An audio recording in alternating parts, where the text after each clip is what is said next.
dengan doa acara kita pada siang hari ini. Amin, amin, ya rabbal alamin.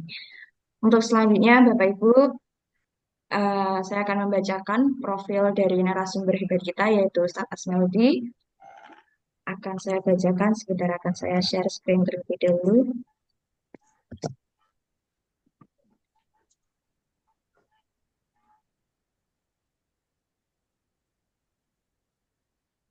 Ya, boleh. Ya, ini dibuang dulu. Ya, enggak. Nah, udah. Kalau keluarkan itu, jangan. Kita terima buat berpikir. Aku ke sini dulu apa? Apa? Oh ya, aduh tadi saya mau ngomong apa tuh sedang di ini.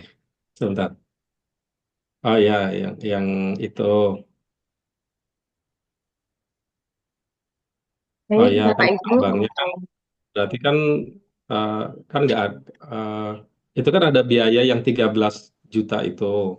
13 juta itu kan sebenarnya biaya karena ada tambahan.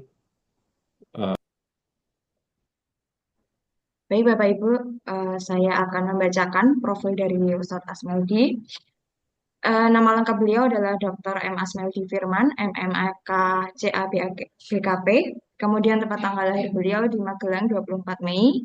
Alamat beliau saat ini di Villa Mutiara Cikarang, Blok F1, nomor 43 Ciantra, Cikarang Selatan, Kabupaten Bekasi. Kemudian riwayat pendidikan beliau adalah Diploma 4 Akuntansi, S2 Magister Manajemen Keuangan di Universitas Trisakti, S3 Akuntansi di Universitas Indonesia. Kemudian ada course atau Diploma Islamic Commercial Law, JIMA. Kemudian pekerjaan beliau adalah yang pertama pimpinan kantor konsultan pajak KKP Asmeldi Firman, pimpinan kantor jasa akuntan KJA M Asmeldi Firman. Selanjutnya beliau juga menjadi staf pengajar di STI SEBI, kemudian pimpinan Sekolah Islam Terpadu SIT Al-Fikri. Sertifikat profesi yang beliau miliki adalah konsultan pajak terdaftar BKP level C, Chartered Accountant CAIAI, dan akuntan berregister negara. Yang terakhir adalah sertifikat Dewan Pengawas Syariah atau DSN MUI. Baik, untuk selanjutnya kepada Ustadz Asmaldi, apakah sudah siap Ustadz untuk untuk mengisi webinar pada siang hari ini, Ustadz?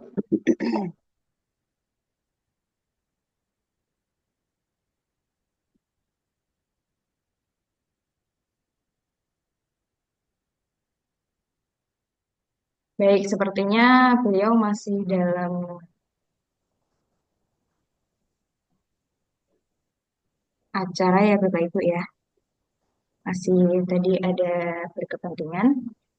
Jadi Bapak Ibu, sebelum kita mulai untuk webinar pada siang hari ini, saya mungkin mengingatkan kepada Bapak Ibu, nantinya akan ada presensi. Oh iya, mohon maaf tidak ada. Nah, nantinya di sesi akhir ada tanya jawab Bapak Ibu ya. Nanti di sesi akhir sebelum kita tutup acaranya, nanti Bapak Ibu silahkan bisa menanyakan apapun yang ingin ditanyakan ya, baik melalui komentar atau di kolom chatnya, atau nanti silahkan bisa langsung raise hand, dipersilahkan ya Bapak Ibu ya di sesi akhirnya. Dan juga karena nantinya ini masih secara umum Bapak Ibu materi pajak ini, dan pastinya tidak akan cukup untuk belajar 1 jam karena masih general begitu ya. Jadi nanti kami akan mengadakan webinar penyusunan laporan pajak Yayasan Islam yang selanjutnya secara spesifik begitu. Jadi ditunggu untuk informasi selanjutnya Bapak Ibu. Begitu.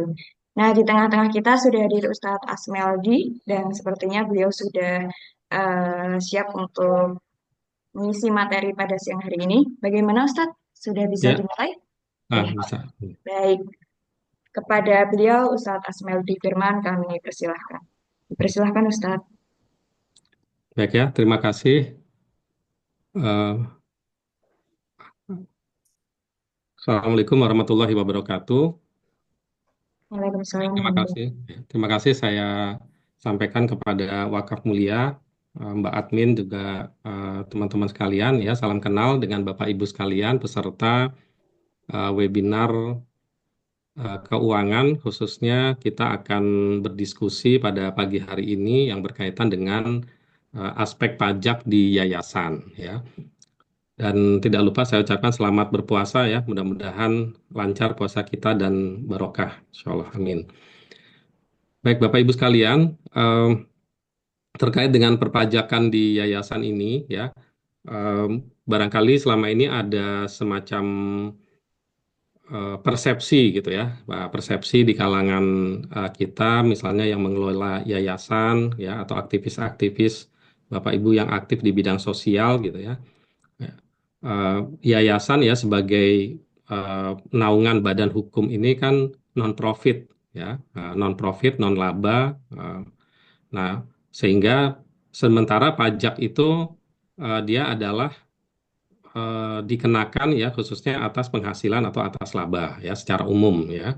Nah, karena itu mungkin selama ini kita berpersepsi bahwa eh, kita agak santai gitu ya, agak santai bahwa ya yayasan kan nggak kena pajak Lagi gitu ya. ada Yayasan ini ini kan nggak ada pajaknya atau tidak kena ngambil pajak lah atau webinar itu. itu kita tidak termasuk yang apa pengelola yayasan ini tidak termasuk yang dikenakan oleh pajak begitu ya. Nah, padahal dalam prakteknya ya atau dalam kenyataannya ya, Bapak Ibu sekalian, ketika kita mendirikan yayasan ya, ketika yayasan itu didirikan ya salah satu persyaratan ya yang mesti dipenuhi itu adalah eh, terdaftarnya yayasan ini memiliki NPWP ya atau nomor pokok wajib pajak ya. Nah, nomor pokok wajib pajak karena kalau tidak ada nomor pokok wajib pajak ya itu nanti tidak bisa menyelesaikan eh, pendaftarannya di Kementerian Hukum gitu ya. Nah, itu kalau tidak ada NPWP. Nah, jadi NPWP ini sudah merupakan kewajiban. Ya, kalaupun nanti kita menganggap itu mungkin hanya formalitas gitu ya. Nah, tetapi dalam eh, apa setelah terdaftar menjadi memiliki NPWP ya.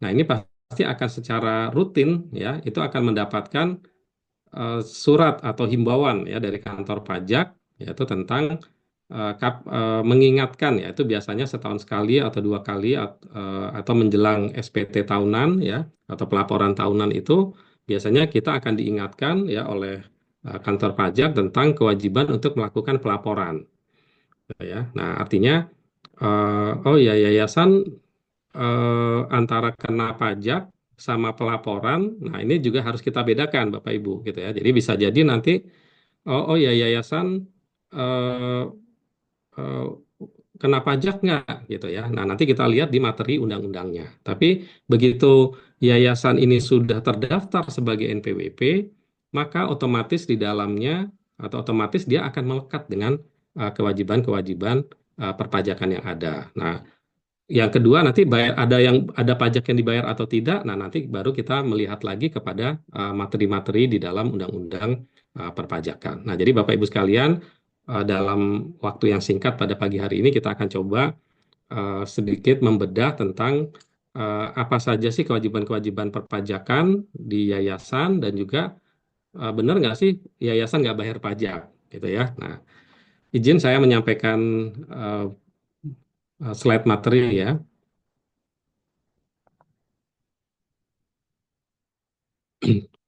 Oke ya, perpajakan yayasan.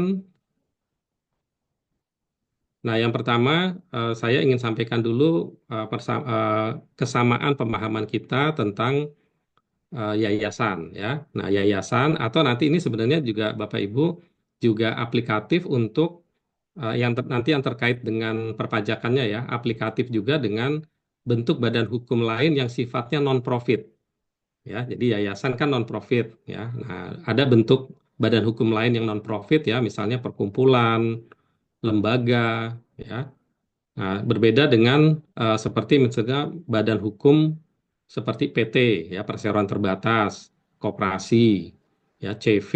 Nah, itu adalah eh, badan hukum yang berbentuk yang profit oriented ya, berorientasi laba ya. Nah, oke, tentang yayasan ini adalah rujukannya pada Undang-Undang Nomor 28 Tahun 2004 ya, yaitu yayasan adalah badan hukum yang terdiri atas kekayaan yang dipisahkan. ya. Nah, jadi eh, hampir sama dengan semua badan hukum yang lain itu karena dia badan hukum tersendiri, maka dia mempunyai kekayaan yang dipisahkan. Ya, nah kekayaan dipisahkan ini nanti ya di slide berikutnya ya. Nah, itu nanti dituangkan ya itu dalam bentuk neraca ya kalau kita di laporan keuangan atau di pengertian akuntansi ya. Nah, itu kekayaan dipisahkan. Jadi berbeda dengan kekayaannya si pendiri, berbeda dengan kekayaannya pengurus, ya bahkan kalau PT dia berbeda dengan kekayaannya pemegang saham ya. Oke, itu dari sisi kekayaan ya, secara badan hukum yayasan memiliki kekayaan tersendiri ya. Ya kekayaan itu bisa artinya dia bisa punya uang yang atas nama yayasan, bisa punya rekening bank atas nama yayasan, bisa punya tanah atas nama yayasan, bisa punya mobil atas nama yayasan atau bisa punya utang gitu ya atas nama yayasan dan sebagainya ya. Kemudian diperuntukkan eh, untuk mencapai tujuan di bidang sosial, keagamaan, dan kemanusiaan. Ya, nah, termasuk di sini pendidikan nanti ya. Nah, jadi ketika kita mendirikan yayasan, ya kita sudah menyadari atau kita sudah memahami ya bahwa kita mendirikan yayasan ini bukan untuk nyari untung, ya, bukan untuk mencari laba, tapi kegiatan-kegiatan yang sifatnya sosial, ya. Nah, sosial secara umum ya, secara luas, termasuk keagamaan, kemanusiaan, pendidikan. Ya, pendidikan dan kesehatan ya walaupun nanti ada pendidikan dan kesehatan yang bersifat profit gitu ya. Nah, tapi secara umum ini adalah bersifat sosial gitu ya. Nah, jadi kita sudah tahu sejak awal gitu ya, sejak awal bahwa yayasan kita mendirikan yayasan adalah untuk menaungi kegiatan-kegiatan kita yang sifatnya sosial ya. Nah, kemudian juga uniknya di dalam yayasan ini ya disebutkan bahwa dia tidak memiliki anggota ya berbeda dengan lembaga ada lembaga sosial lain yang memiliki anggota ya. Nah, misalnya ormas ya ormas ada lembaga-lembaga keagamaan ya itu nah itu dia memiliki anggota ya.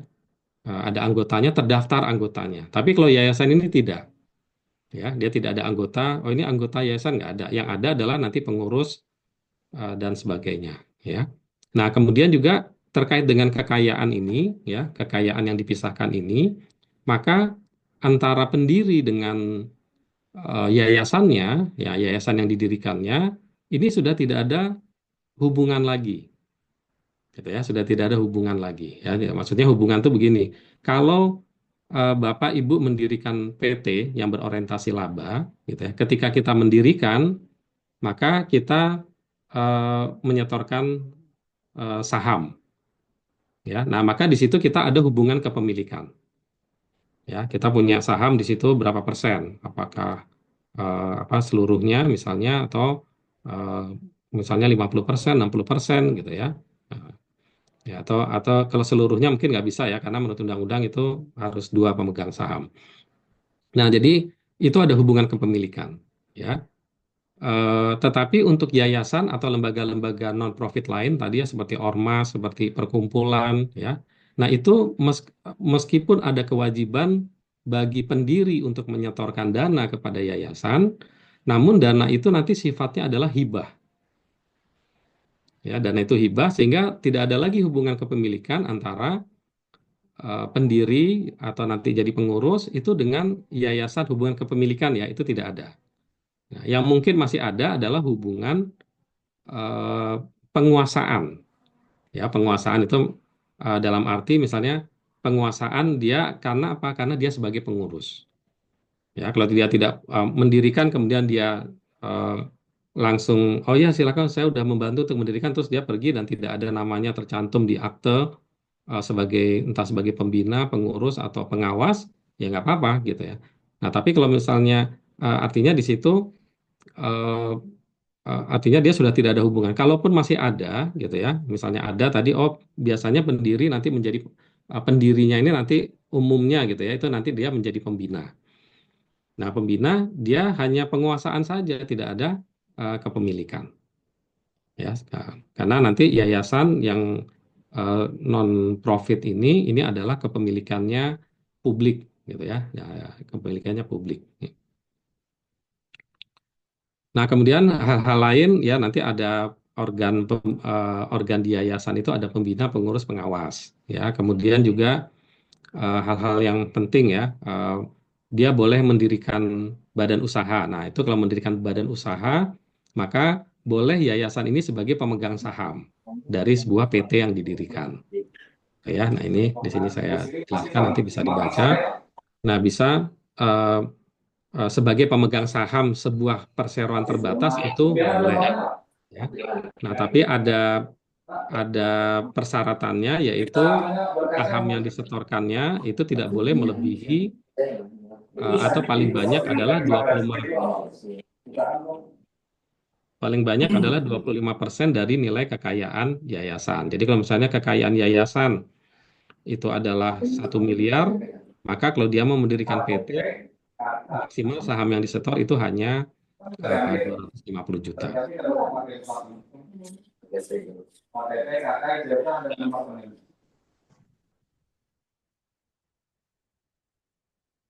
Baik ya.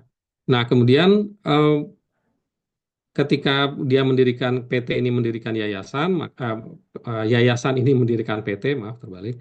Ya, yayasan ini mendirikan PT atau menjadi pemegang saham PT, maka pengurus yayasan itu tidak diperkenankan menjadi pembina, pengurus dan pengawas yayasan tidak diperkenankan rangkap menjadi direksi atau pengurus di PT yang didirikan oleh yayasan, ya.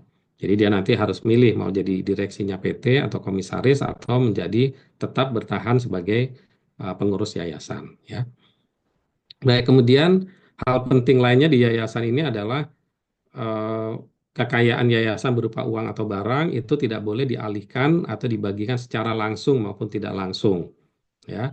Kemudian pengurus yayasan bisa menerima gaji upah dan sejenisnya, ya. Itu tapi ada batasan, ya, ini yang disebutkan undang-undang. Pengurus yang bersangkutan bukan pendiri yayasan dan tidak terafiliasi dengan organ yayasan, ya, organ yayasan ini ya pembina, pengurus dan pengawas. Kemudian poinnya juga adalah melaksanakan kepengurusan yayasan secara langsung dan penuh. Baik, ya, Bapak Ibu, ini sekilas ya tentang yayasan.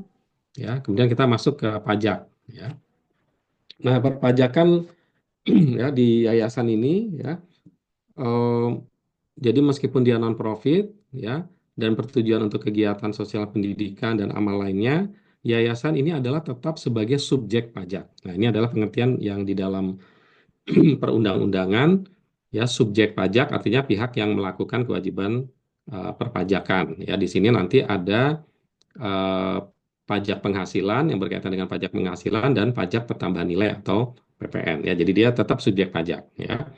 Kemudian dalam kesempatan yang singkat ini saya akan membahas di dalam 5 poin. Ya. Yang pertama adalah berkaitan dengan kewajiban pajak penghasilan untuk badan hukumnya, ya. Jadi yayasan sebagai sebuah badan hukum, bagaimana kewajiban pajaknya. Kemudian yayasan sebagai pemberi penghasilan kepada pihak lain, ya. Nah, ini disebut dengan pemotongan dan pemungutan pajak, ya. Nah, ini nanti ada 21, 23 dan seterusnya, ya. Kemudian ada terkait dengan pajak pertambahan nilai, ya. Secara khusus nanti ada pajak pertambahan nilai atas kegiatan membangun sendiri, dan terakhir adalah tentang sanksi perpajakan, ya.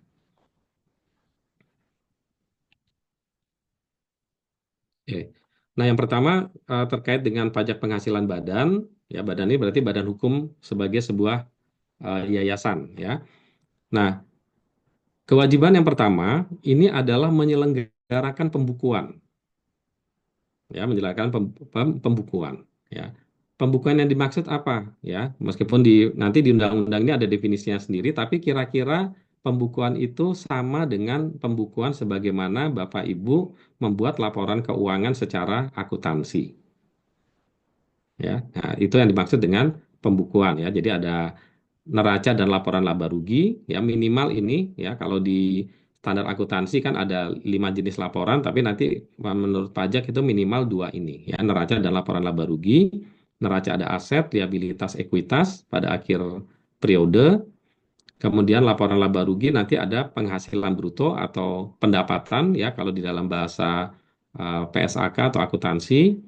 Ya, jadi ada di bahasa pajaknya penghasilan bruto. kemudian ada pengurang penghasilan bruto atau di akuntansi disebut dengan beban-beban ya selama periode tahun pajak.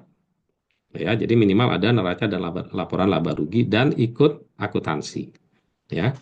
Nah, kemudian itu kewajiban yang pertama. Yang kedua adalah menyampaikan SPT tahunan. Nah, jadi SPT tahunan ini adalah laporan wajib pajak badan secara eh, badan hukumnya. Nah, namanya SPT tahunan berarti 1 tahun 1 kali. Ya. Nah, apa yang lampirannya adalah berupa neraca dan laporan laba rugi tadi. Ya, ini lampirannya. Menurut akuntansi neraca laporan laba ruginya mana? Nah, itu dilampirkan. Ya. Kemudian juga dilakukan koreksi fiskal untuk menentukan besarnya pajak terutang. Nah, kemudian di SPT tahunan itu nanti ada form untuk eh, melakukan koreksi fiskal. Artinya koreksi fiskal itu maksudnya adalah menyesuaikan laporan neraca dan laporan laba rugi menurut akuntansi disesuaikan dengan undang-undang perpajakan. Ya, nah, jadi misalnya khususnya laporan laba rugi. Ya, misalnya ada penghasilan bruto, nah, atau di akuntansi ada pendapatan. Ya, nah, apakah pendapatan menurut akuntansi ini sama dengan pendapatan menurut pajak? Ya, nah ini belum tentu. Bisa jadi menurut menurut perpajakan, menurut akuntansi dia pendapatan, tapi menurut pajak bukan. Ya, atau sebaliknya, menurut akuntansi itu pendapatan, bukan pendapatan, tetapi menurut pajak pendapatan. Ya, ini adalah dilakukan koreksi fiskal. Kemudian juga untuk pengurang penghasilan bruto atau beban-beban. Nah, ini juga harus mengikuti perpajakan. Ya, bisa jadi ada beban-beban yang menurut akuntansi boleh menjadi beban sehingga mendapatkan laba karena kan pendapatan kurang beban sama dengan laba. Ya, nah bisa jadi beban-beban itu tidak diperbolehkan menurut perpajakan. Ya, atau ada yang menurut akuntansi bukan beban, menurut pajak menjadi beban. Nah, sehingga nanti labanya ini akan berbeda menurut akuntansi dan menurut perpajakan. Nah, kalau ada laba menurut perpajakan disinilah eh, akan dihitung besarnya pajak. Ya, laba yang menurut perpajakannya itu di situ cara menghitung atau disitulah dihitung besarnya pajak terutang. Nah, misalnya Bapak Ibu sekalian, saya berikan contoh penghasilan ya. Nah, penghasilan misalnya menurut akuntansi ya, eh, penerimaan zakat ya, penerimaan zakat bagi lembaga amil zakat ya, itu adalah merupakan pendapatan. Ya, misalnya dia merupakan pendapatan. Nah, kalau kita melihat ke undang-undang perpajakan, maka menurut perpajakan ya zakat yang diterima ya ini zakat dari muzaki ya dari masyarakat yang diterima oleh lembaga amil zakat ya zakat dari muzaki yang diterima oleh lembaga amil zakat ini menurut perpajakan bukan pendapatannya si lembaga amil zakat ya jadi dia bukan pendapatan sehingga kalau ada lembaga amil zakat semua pendapatannya berasal dari zakat ya lembaga amil zakat semua pendapatan dari zakat maka kalau kita konversi atau dilakukan koreksi fiskal ke laporan perpajakan maka pendapatannya menjadi nol ya pendapatannya menjadi nol. Nah disitulah nanti perlakuan-perlakuan perpajakan itu kan memperlakukan oh ini lembaga sosial yang tidak kena pajak. Ya itu dari sisi pendapatannya. Nanti ada juga seperti lembaga pendidikan dan sosial lainnya pendapatannya merupakan objek pajak, tetapi nanti labanya itu yang dibebaskan dari objek pajak. Gitu ya. Jadi ada dua sisi ya. Nanti sisi paling atas eh, revenue atau pendapatan dan sisi bottom line atau sisi labanya yang nanti akan dibebaskan atau ada aturan-aturan perpajakannya menurut undang-undang perpajakan. Ya. Nah, kalau dia dikenakan pajak maka nanti akan dikenakan tarif itu 22% ya tarif pajaknya. Kemudian ada fasilitas tarif 50 potongan tarif 50% dari 22% sehingga menjadi 11% apabila peredaran bruto ini ya, peredaran bruto pendapatannya itu 50 miliar ke bawah. Ya, nanti proporsional dengan nilai 4,8 miliar ya. Nah, 4,8 miliar ini ukuran UKM menurut Undang-Undang perpajakan ya. Oke, kemudian nanti kalau ada pajaknya, maka ada kewajiban untuk membayar angsuran PPh pasal 25 setiap bulan eh, pada tahun berikutnya ya. Jadi kalau misalnya SPT kita mau lapor nanti tahun 2024, maka kemudian ternyata di situ ada pajak yang harus dibayar, maka kita harus membayar PPh 25 pada tahun 2025 ya. Nah, dasarnya adalah SPT tahun 2024 ya.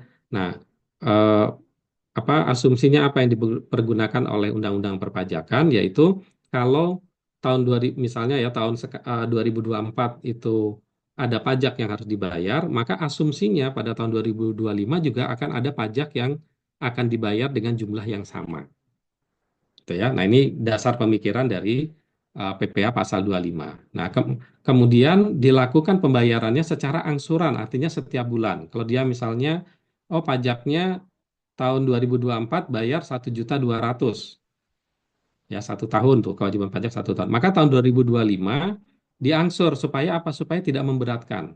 Nah, ini eh, apa dasarnya adalah teori dalam perpajakan itu convenience to pay gitu ya. Jadi eh, membayar pajak dengan nyaman gitu ya. Jadi jangan pas sudah gede baru dibayar pajak, tapi silahkan diangsur ya. Berapa angsurannya?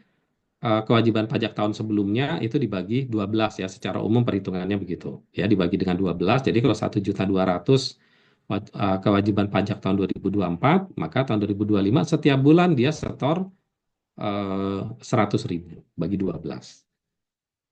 Oke ya, itu untuk perhitungannya. Kemudian eh, kita lihat dari sisi ini masih wajib PPh badan ya, dari penghasilan bruto dan pengurang penghasilan bruto ya. Dari penghasilan bruto atau pendapatan ya, di Undang-Undang Perpajakan itu dibedakan dengan yang objek pajak dan bukan objek pajak. Nah, seperti tadi yang saya contohkan. Nah, ini misalnya ya, atau langsung saja ya, yang bukan objek pajak ya. Jadi nanti saya bedakan yang bukan objek pajak mana, nanti di slide berikutnya yang objek pajak ya. Nah, yang bukan objek pajak mana? Yang bukan objek pajak di sini disebutkan bantuan atau sumbangan. Nah, ya, jadi kalau sifatnya sosial, kita terima bantuan, terima sumbangan itu bukan objek pajak. Ya, walaupun nanti ada persyaratan ABC ya.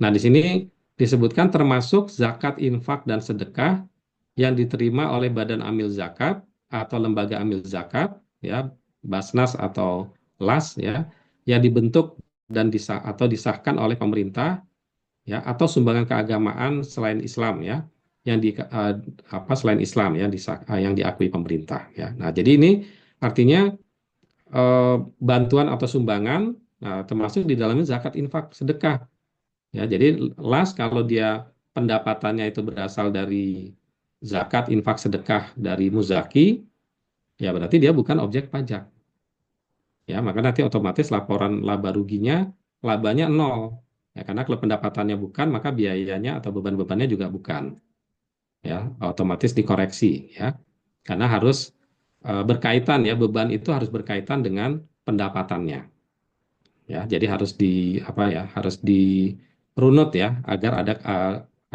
berkaitan dengan pendapatannya. Jadi kalau bebannya berkaitan dengan pendapatan zakatnya bukan pendapatan, maka bebannya juga bukan bukan beban ya. Nah, itu disinilah lembaga amil zakat menjadi tidak ada kewajiban PPh pajak penghasilan badan yang 22% tadi ya. Kemudian harta hibah yang diterima oleh badan keagamaan, badan pendidikan, badan sosial, termasuk yayasan sepanjang tidak ada hubungan pekerjaan, usaha, kepemilikan, atau penguasaan antara pihak yang bersangkutan. Ya, jadi badan keagamaan, misalnya lembaga amil zakat atau lembaga pendidikan atau badan sosial lain, terima hibah. Ya, hibah itu termasuk wakaf ya di dalamnya ya. Nah, itu harta kan, nah, menerima mendapat wakaf berupa tanah gitu ya, atau wakaf berupa mobil atau apa gitu ya. Nah, itu maka dia bukan objek pajak ya. Nah, tetapi sepanjang tidak ada hubungan pekerjaan usaha kepemilikannya, maksudnya tidak ada antara pemberi dan penerima itu tidak ada hubungan pekerjaan, misalnya dia bukan suppliernya gitu ya, bukan customer gitu ya. Nah, atau tidak ada kepemilikan, misalnya bukan pengurus atau penguasaan ya. Kalau pemilikan nggak ada penguasaan ya, misalnya bukan pengurus ya. Pengurus memberikan hibah ke yayasan itu juga berarti tidak masuk kriteria bukan objek pajak ya. Ya, kemudian oh ya ini saya eh, lengkap sedikit ya. Nah, di slide apa di kotak ini ya tidak termasuk hubungan istimewa ya, maksudnya tadi ya hubungan istimewa itu ini sepanjang tidak ada hubungan pekerjaan, kepemilikan, penguasaan antara pihak bersangkutan ya pemberi dan penerima, istilahnya hubungan istimewa berupa hubungan kepemilikan atau penguasaan. Nah, jadi yang kepemilikan dan penguasaan saja ya tidak termasuk pekerjaan dan usaha. Nah, apabila pemberi dan penerima bantuan sumbangan atau harta hibahan merupakan badan atau lembaga sosial dan atau keagamaan. Ya, jadi meskipun ada hubungan penguasaan ya, jadi misalnya yayasan A dan yayasan B, ya, si X ini dia pengurus di yayasan A dan juga pengawas di yayasan B. Nah, ini kan berarti ada hubungan penguasaan. Nah, tetapi antara yayasan dan A dan B ini A memberikan hibah ke B, ya, A memberikan hibah ke B. Nah, maka kondisi ini dia tetap bukan objek pajak, gitu ya. Nah, jadi bukan objek pajak. Oke, ini ada pengecualiannya, ya. Oke, kemudian ada dividen atau laba yang diterima yayasan ya atas usaha yang didirikan di Indonesia. Ya, jadi tadi misalnya yayasan memiliki saham di sebuah perseroan terbatas, kemudian perseroan terbatas tersebut membagikan dividen diterima oleh yayasan, maka itu bukan objek pajak. Ya, bagi yayasan itu bukan objek pajak. Kemudian bantuan atau sumbangan dari pemerintah. Ya, kan ada biasanya ya dari pemerintah ada bansos, ada BOS dan sebagainya itu berarti itu bukan objek pajak. Oke. Nah, ini Bapak Ibu adalah dari sisi pendapatan ya yang atas ya. Nah, sekarang di sisi kanan ini ya kita melihat dari sisi eh, laba ya laba. Nah, laba ini istilahnya kalau di perpajakan kita kenal dengan sisa lebih ya laba untuk lembaga sosial ya. Nah, itu adalah sisa lebih ya. Mungkin istilahnya bisa bermacam-macam ya. Kalau di koperasi sisa hasil usaha ya. Kemudian kalau di profit laba gitu ya. Nah, itu intinya sama ya, pendapatan dikurangi beban ya. Nah, sekarang ini kita lihat dari sisi sisa lebihnya atau labanya. Sisa lebih yang diterima atau diperoleh badan atau lembaga nirlaba yang bergerak di bidang pendidikan dan atau bidang penelitian. Kemudian sisa lebih yang diterima oleh badan lembaga sosial atau keagamaan ya yang terdaftar pada instansi yang membidangi ya. Jadi lembaga pendidikan ya punya izin. Lembaga penelitian juga ada izin sebagai lembaga penelitian. Lembaga sosial ada izinnya ya. Nah, selama ini memenuhi syarat ini, sisa lebihnya maka kalau dia ditanamkan kembali dalam bentuk sarana dan prasarana dalam jangka waktu paling lama 4 tahun, sejak diperolehnya sisa lebih tersebut, ya maka dia bukan objek pajak, ya. Nah, dia bukan objek pajak. Ya, nanti di belakang kita detilkan, ya. Nah, ada penjelasan detailnya, ya. Oke, ya. Jadi ini ada sisa lebih juga yang dikecualikan dari eh, objek pajak, ya. Kemudian yang menjadi objek pajak, ya, adalah laba. Nah, laba ini berarti dari kegiatan yang sifatnya profit. Misalnya lembaga amil zakat dia penerimaan zakatnya udah clear ya, dia bukan objek pajak. Ya. Nah, tetapi ternyata lembaga amil zakat ini punya kantin, gitu ya, atau punya toko ATK, gitu, atau punya apa gitu ya, toko di situ dan dikelola oleh yayasan. Nah, maka kan itu ada labanya ya, dari kantin mungkin ada labanya, dari toko ATK ada labanya. Nah, maka untuk ini adalah termasuk dalam kategori laba yang harus dikenakan pajak. Gitu ya, berbeda tadi dengan penerimaan zakatnya. Jadi pajak ini tidak melihat badan hukumnya gitu, yayasan gitu ya, tapi melihat isinya ya, isinya ini memenuhi kriteria undang-undang perpajakan atau tidak.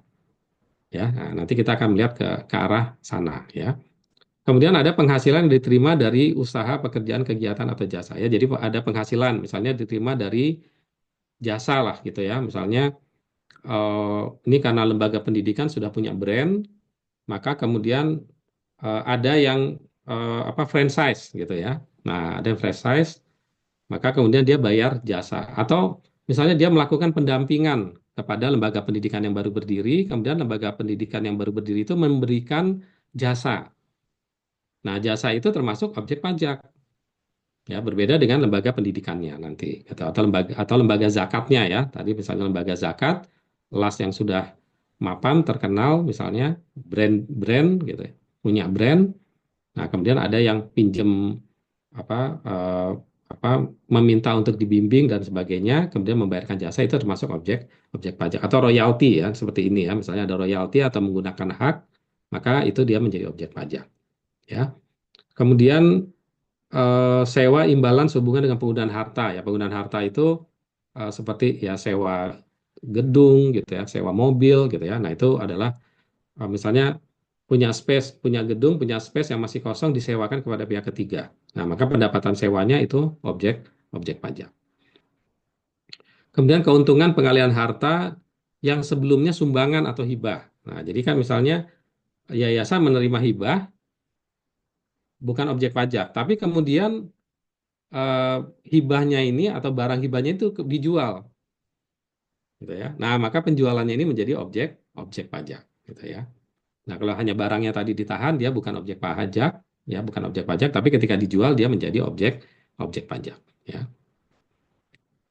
Baik, Bapak Ibu, itu tentang eh, pajak penghasilan badan. Oh ya, ini satu tentang pengurang ya. Jadi beban-beban, intinya beban-beban ini adalah yang berkaitan langsung dengan usaha, ya, berkaitan langsung dengan penerimaan zakat, berkaitan langsung dengan lembaga pendidikan, kegiatan pendidikannya. Ya, kalau di pajak istilahnya berkaitan dengan mendapatkan, menagih dan memelihara penghasilan.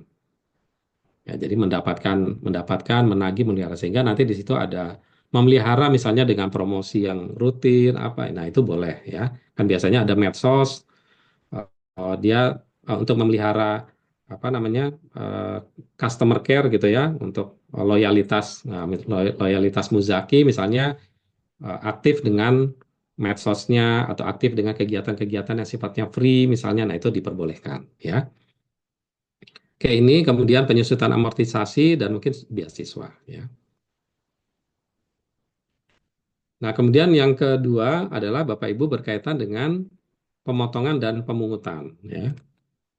Bentar. Nah, ini ya. Yang nomor dua pemotongan dan pemungutan ya. Nah, ini artinya adalah misalnya yang pertama PPA satu pemotongan pajak atas penghasilan yang diterima oleh wajib pajak pribadi atas pekerjaan, jasa, dan kegiatan. Ya, jadi ketika yayasan memberikan penghasilan ya kepada wajib pajak orang pribadi. Ya, siapa sih wajib pajak orang pribadi? Karyawan, misalnya gitu. Ya, bisa dia karyawan, bisa karyawan tetap, bisa karyawan tidak tetap, bisa honorer gitu ya. Bisa juga konsultan misalnya, bisa juga auditor ya kalau auditornya perorangan. Nah, itu wajib melakukan pemotongan PPh pasal 21 ya, baik dia pegawai bukan pegawai, rutin maupun tidak rutin, setiap bulan maupun cuma setahun sekali gitu ya. Namanya gaji, honor, komisi, uang saku dan sejenisnya. Ya, jadi nama apa namanya bisa macam-macam ya, tapi intinya dia memberikan imbalan atas pekerjaan jasa atau kegiatan ya.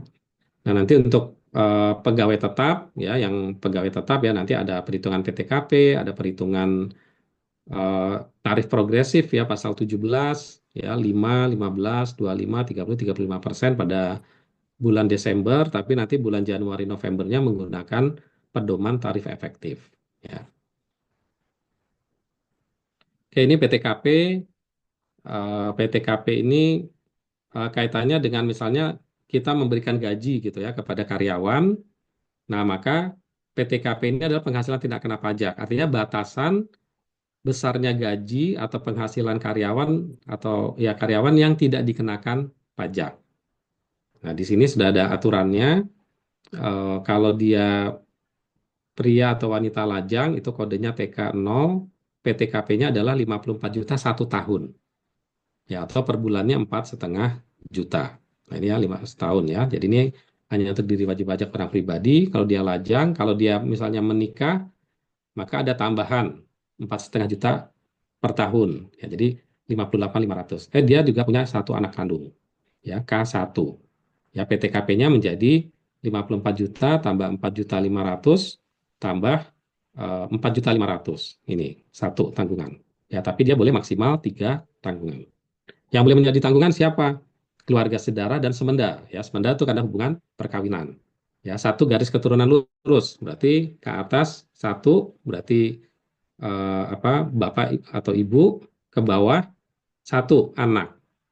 Ya, ke samping nggak boleh, kakak adik nggak, tidak. Ya, keponakan tidak, gitu ya. Nah itu. Yang menjadi tanggungan sepenuhnya. Tanggungan sepenuhnya berarti hidup bersama dia. Ya, bukan ke orang tua ngasih eh, setiap bulan ngasih 1 juta gitu, itu tidak termasuk ditanggung penuh ya. Oke, kemudian eh, untuk karyawan wanita ya, wanita menikah yang dia berkaryawan, maka PTKP-nya TK 0 ya. Meskipun dia menikah, tetap PTKP-nya hanya 54 juta per tahun atau 4,5 juta per bulan ya. Pria wanita tidak kawin bisa memiliki tanggungan ya. Jadi mungkin karena suami atau istrinya sudah meninggal, itu tetap anaknya menjadi tanggungan ya. Kemudian tarifnya adalah 5 sampai 35%. Ya, ini ada ring-nya ya, ada batasannya sampai dengan 60 juta, kemudian di atas 60 sampai 250, di atas 250 sampai 500, di atas 500 sampai 5 miliar. Ya, di atas 5 miliar per tahun. Ya. Contoh penghasilan 400 juta per tahun sudah dikurangi PTKP asumsinya, maka dia ada di lapis ketiga. Ya, tapi cara menghitungnya bukan 400 juta dikali dengan 25%. Ya, bukan langsung begitu ya, tapi dia ada di sini. Ya. Nah, tapi caranya yang dari 400 juta ini, yang 60 juta kena 5%, yang 190 juta berarti 250 dikurangi 60, itu kena 15%, baru sisanya yang 150 juta itu kena dengan 25%. Itu ya cara menghitungnya ya, jadi tidak langsung dikenakan 25%. Oke, selanjutnya pasal 23. Nah, pasal 23 ini adalah pajak penghasilan yang dikenakan atas penghasilan dari penyerahan jasa sewa harta, bunga, dividen, royalti. Jadi misalnya yayasan membayar sewa, ya misalnya sewa mobil, sewa gedung, nah maka dia harus dikenakan PPh pasal 23. Tapi selain tanah bangunan ya, nanti kena di PPh yang lain. Ya.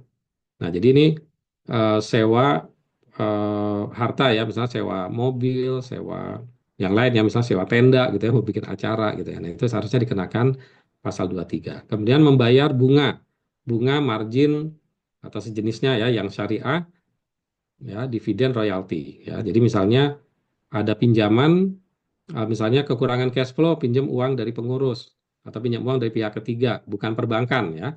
Kalau perbankan dibebaskan PPh pasal 23. Tapi kalau misalnya bukan perbankan, eh, atas bunga yang dibayarkannya itu dikenakan PPh pasal 23. Ya. Tarif pajaknya eh, bunga royalti bagi hasil itu 15%. Kemudian atas jasa, jasa ini misalnya kayak jasa servis mobil, jasa konsultan, jasa audit, jasa servis AC gitu ya. Nah, itu dikenakan 2% ya dari jumlah yang dibayarkan. Oke ya.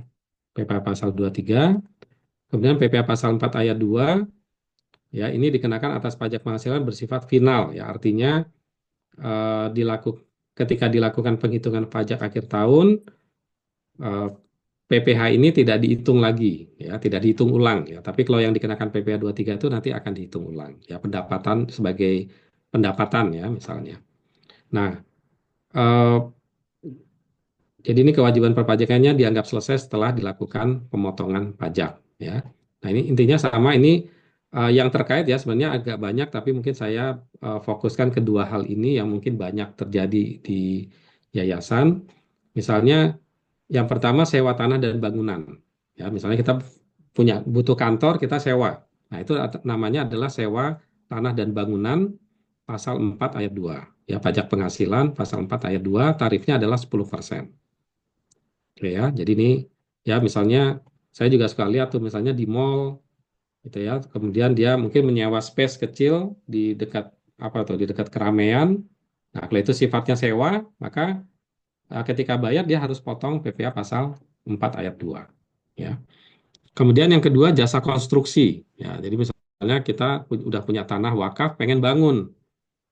Ya, nah pengen bangun ini itu jasa konstruksi ya nanti ada perencana, pelaksana atau pengawas ya ini sesuai dengan usaha jasa konstruksi. Nah, tarifnya juga tergantung layanan jasa dan kualifikasi ada yang 1,75, 2,65, 3,5, 4%, 6%. Ya tergantung nanti jenis kualifikasinya ya. Ada yang apa kontraktor besar, kontraktor kecil gitu ya. Nah, itu nanti kontraktor berizin dan tidak misalnya gitu. Ya, itu kualifikasinya ya. Nah, ini PPh pasal 4 ayat 2. Kemudian PPh pasal 26 ini adalah terkait dengan penghasilan yang diterima oleh warga asing, ya, orang atau badan. Ya, jadi misalnya ini ada universitas dia eh, apa mau wisuda mengundang orasi ilmiahnya profesor dari luar negeri. Nah, gitu ya, profesor dari luar negeri dia orasi ilmiah. Nah, maka ini adalah objek ketika dia diberikan honor, maka dia adalah objek PPh pasal 26. Basic tarifnya adalah 20%. Ya, misalnya dikasih honor 10 juta, gitu ya, ya tarifnya 20% kali 10 juta. Ya. Atau sesuai tax treaty. Jadi kalau antara Indonesia dengan negara tempat asal profesor itu atau tempat pihak yang menerima penghasilan itu antara Indonesia dengan negara tersebut memiliki perjanjian penghindaran pajak berganda atau tax treaty, ya. Nah, maka nanti tarifnya mengikuti tax treaty, ya. Jadi eh, bisa jadi akan lebih rendah dari 20%, ya, atau bahkan tidak dikenakan gitu ya, bisa juga tidak dikenakan. Ya. Dan Indonesia itu sudah melakukan tax treaty ya dengan sekitar 70 negara ya di dunia. Baik ya, itu pasal 26, kemudian PPN ya. Nah, PPN ini pajak pertambahan nilai.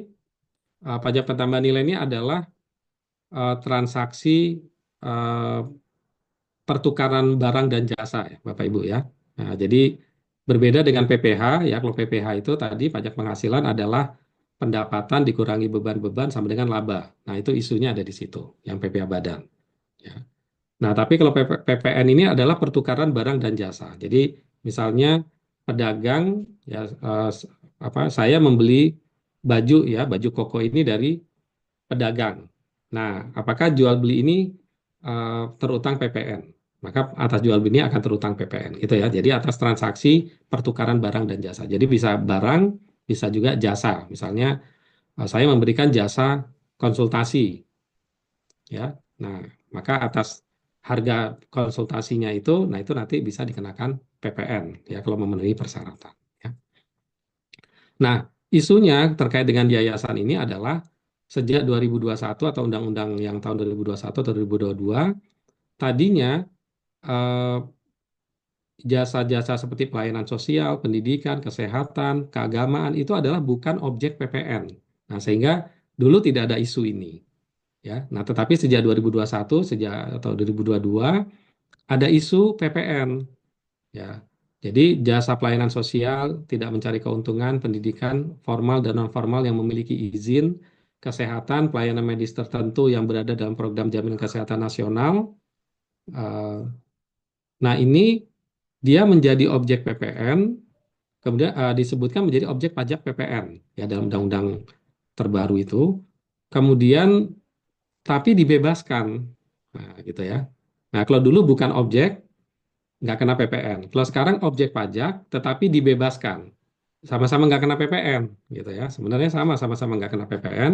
Nah, tetapi ada isu administrasi PPN. Nah, jadi kalau peredaran usahanya melebihi 4,8 miliar, maka wajib mendaftarkan diri menjadi PKP, pengusaha kena pajak. Pengusaha kena pajak ini adalah eh, apa untuk kewajiban PPN, memunculkan kewajiban PPN. Jadi kalau kita tadi bukan wajib pajak menjadi wajib pajak itu NPWP, ya harus ada NPWP. Tapi kalau kewajiban PPN itu ada penetapan sebagai pengusaha kena pajak. Nah, itu salah satu syaratnya adalah peredaran usahanya melebihi 4,8 miliar. Jadi kalau misalnya omset dari apa nih, lembaga pendidikan, lembaga sosial, lembaga kesehatan yang sifatnya non profit ya. Nah, maka dia menjadi ada kewajiban administrasi untuk menjadi PKP, ada kewajiban nanti lapor SPT ya, meskipun nanti nihil ya karena tidak ada karena dia tidak terutang PPN ya. Nah, ini adalah isunya ada di sini ya. Sedangkan jasa keagamaan ya seperti DKM ya, pelayanan rumah ibadah, apa kegiatan khutbah, dakwah dan kegiatan agama lainnya ya. Nah, ini tetap tidak termasuk objek PPN ya. Jadi tidak terkena isu PPN ya untuk jenis usaha ini.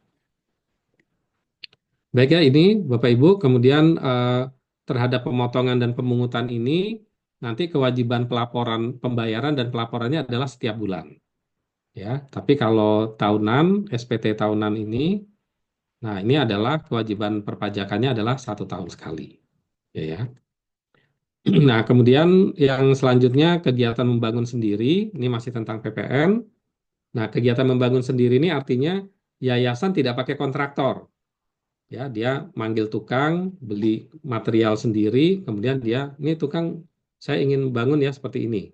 Gitu ya. Itu namanya kegiatan membangun sendiri. Sama-sama bangun, tapi tidak pakai pihak ketiga. Kalau pakai pihak ketiga kan, saya mau bangun gedung 3 lantai, ya biayanya 1,5 miliar.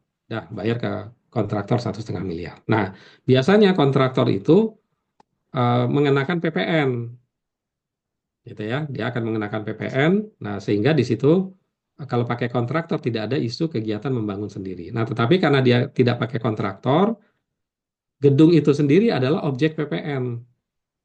Ya, gedung sendiri itu adalah objek PPN sehingga apakah dibangun sendiri atau dibangunin kontraktor, maka dia tetap harus ada PPN-nya yang dibayar. Itu ya. Nah, itu adalah dasar dari PPN atas kegiatan pembangunan sendiri. Kemudian ini perlakuan pajak ada batasannya itu paling sedikit 200 meter persegi untuk bangunannya ya. Yang pembangunannya dalam rentang waktu 2 tahun. Ya, jadi selama 2 tahun bangun hanya 180 meter, yang berarti nggak ada PPN membangun sendirinya nggak ada. Gitu ya. Oke. Kemudian cara menghitungnya gimana? Dasar pengenaan pajak itu adalah eh, nilai material dan upah. Ya, dasar pengenaan pajaknya itu adalah dari nilai material dan upah pekerja. Tanah tidak termasuk. Ya. Nah, cara ngitung pajaknya gimana? Tarif pajak 11% dikali dengan 20% baru dikali dengan dasar pengenaan pajak. Jadi kalau misalnya dan dilakukan setiap bulan ya. Setiap bulan misalnya oh bulan ini bayar tukang 10 juta, kemudian bayar beli material 30 juta. Nah, maka hitungnya DPP ini 30 juta. 11 kali 20% kali 30 juta. Ya, berarti atau ini sama dengan satu 2,2 ya jadinya ya 2,2 kali eh, 30 juta itu ya itu cara perhitungan. Kemudian ini secara khusus ada yayasan bidang pendidikan ya yaitu yayasan pendidikan yang bergerak di bidang non formal dan formal ada izinnya ya mulai dari PAUD sampai pendidikan tinggi. Nah, intinya semua pendapatannya itu adalah objek pajak. Nah, tadi ya, ini objek pajak pendapatannya, uang pangkal, uang pendaftaran, SPP, dan sebagainya ya. Itu intinya pendapatan atau objek pajak ya, objek pajak penghasilan. Nah, kemudian beban-bebannya boleh, intinya berkaitan dengan kegiatan pendidikan, bayar honor guru atau dosen, biaya administrasi, ATK, promosi atau iklan, operasional, operasional gedung dan sebagainya ya, utilitas, litbang, kemudian buku ya, buku perpus ini semuanya boleh menjadi biaya. Nah, nanti pendapatan dikurangi beban-beban itu ada sisa lebih ya. Tadi sudah saya sebutkan di depan. Jadi sisa lebih itu adalah selisih dari penghitungan seluruh penghasilan diterima atau diperoleh selain penghasilan. Nah, jadi selain yang final tadi yang PPh pasal 4 ayat 2, kalau misalnya kita punya pendapatan sewa, nah ini jangan dihitung lagi di sini, gitu ya, dikeluarkan koreksi fiskal, gitu ya, kira-kira gitu, di koreksi fiskal. Dan bukan objek pajak, lakukan koreksi fiskal. Dikurangi biaya untuk mendapatkan, menagih, dan memelihara penghasilan. Nah, itu adalah disebut dengan sisa lebih, ya, atau laba dalam pengertian akuntansi secara umum. Nah, atas sisa lebih tersebut, ya, ini lembaga pendidikan, keagamaan, ya, dikecualikan dari objek pajak penghasilan. Syaratnya apa? Dengan ketentuan sisa lebihnya ditanamkan kembali dalam bentuk sarana dan prasarana kegiatan pendidikan atau penelitian pengembangan atau sosial keagamaan dalam jangka waktu paling lama 4 tahun sejak diperolehnya sisa lebih tersebut. Ya, jadi 4 tahun, nggak langsung dihabisin sekarang. Jadi misalnya kita lapor pajak tahun 2024, ada sisa lebih 100 juta, ya. Nah, maka pada laporan 2024 nggak dikenakan pajak 100 juta itu, ya. Tapi nanti tahun 2025, ya, 2002 berapa, 2025, 26, 27, 28, 4 tahun.